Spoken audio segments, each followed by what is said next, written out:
In today's video, I'm going to teach you how to set up taxes and weight-based shipping in WooCommerce. We're going to walk through the full setup in a clear and practical way so your store can calculate taxes correctly and charge shipping based on the total weight of an order. This is especially useful if you sell physical products and want your checkout to feel accurate and professional for customers. To begin, open WooCommerce, then go to Settings and select General. In this section, you'll want to enable tax calculations. This tells WooCommerce to include tax options throughout your store setup. Once that's turned on, save your changes if needed so the tax settings become available. Next, open the tax settings. Here, you can configure the tax rates that apply to your business. Make sure you enter the correct rates based on the regions where you sell and the legal requirements that apply to your store.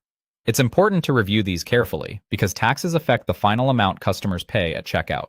After that, move to your products and enter the correct weight for each WooCommerce item.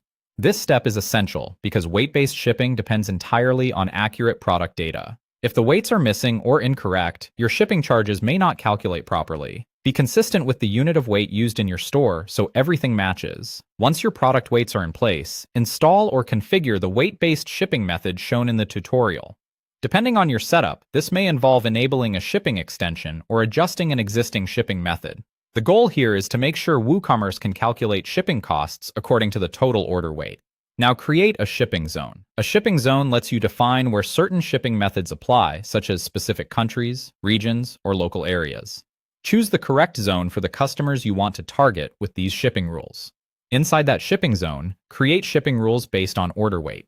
Set up the weight ranges you want to use, and then enter the shipping price for each range. For example, lighter orders may have a lower shipping cost, while heavier orders can be charged more. Make sure each range is clearly defined so there are no gaps or overlaps. When everything looks right, save your tax and shipping settings. This locks in the configuration and prepares your store for live checkout. Finally, test the checkout using different products, different total weights, and different customer locations. This helps you confirm that taxes and shipping charges are being applied correctly in real situations. If something doesn't look right, go back and adjust the settings before customers start ordering. That's it. You now have a WooCommerce store set up for taxes and weight-based shipping.